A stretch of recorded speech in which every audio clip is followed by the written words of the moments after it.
Hey everyone, and thanks for jumping back into the Cryptoverse.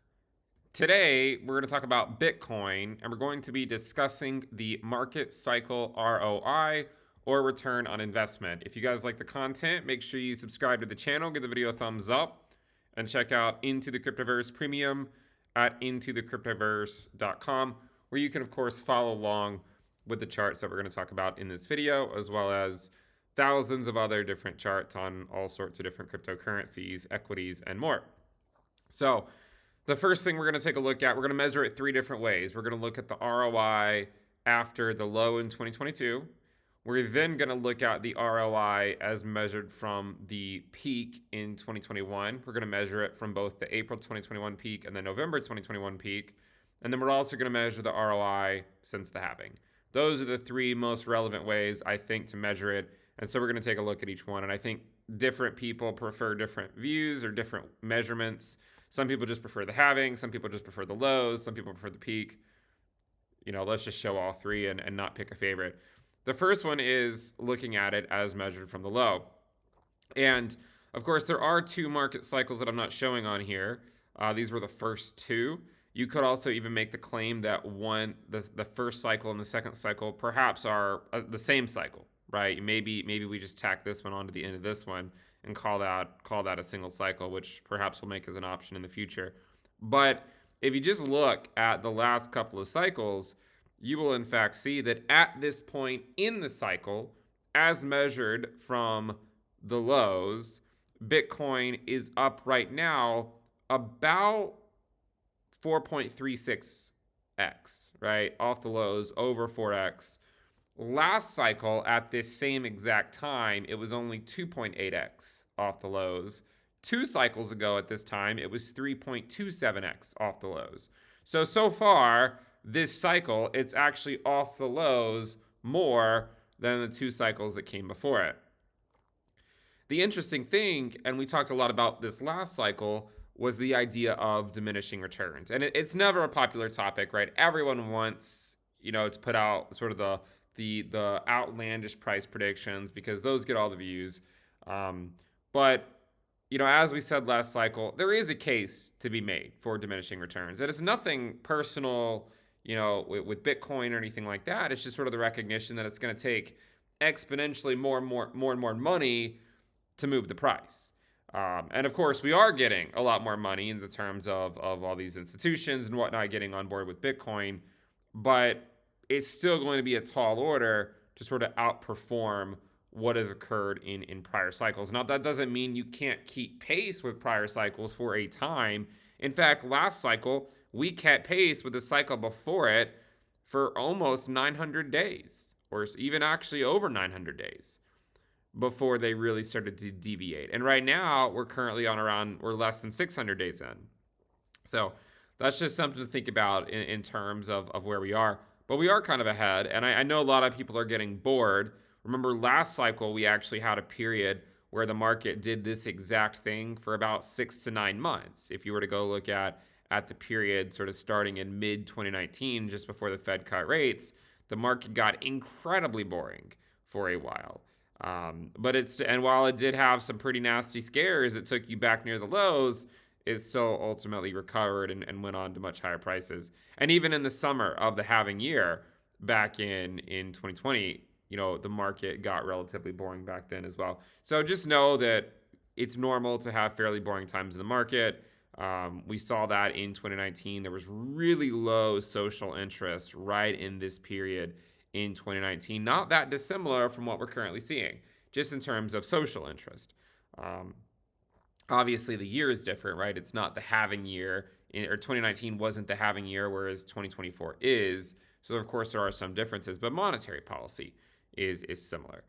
So that's one way to look at it, right? Now, another way to look at it is to measure it from the peak and take it out to the following peak. So there's obviously the first cycle, but we're going to take a look just at the last 2 cycles. And when you do that, you can see that right now, as measured peak to peak, Bitcoin is about even, right? I mean, because Bitcoin's at around 69K.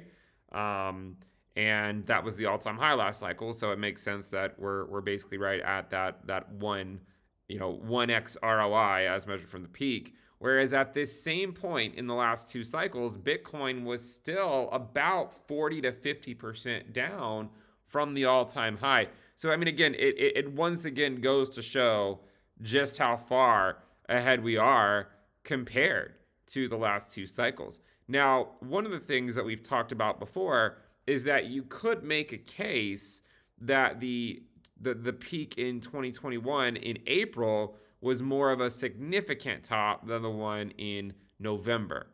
Um, and we've talked a lot about that. There's a lot of different things that suggest that this top was sort of the real top, if you want to call it that, and this one was, sort of like just a dead cat bounce that ended up being a double top. It ultimately led to new all-time highs. I honestly struggle with that sort of logic sometimes. I mean, I recognize that most indicators, including my own indicators, flashed all the signals over here. And by the time we were over here, it was like the market was sort of on its last legs in terms of a lot of the indicators. But at the end of the day, while it's true that basically every indicator that was created back in 2019 was flashing sell signals and sort of the warning signs back in early 2021, price action is king at the end of the day. So sometimes it seems silly to say that the April top was the real top when we actually went higher later on, especially if you sort of fall into the sort of the thinking that price action is king at the end of the day, regardless of what the indicators say.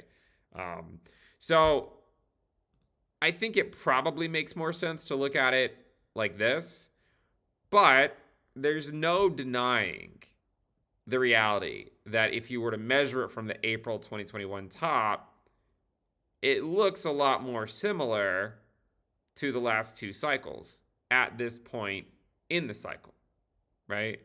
And there's just simply no denying it.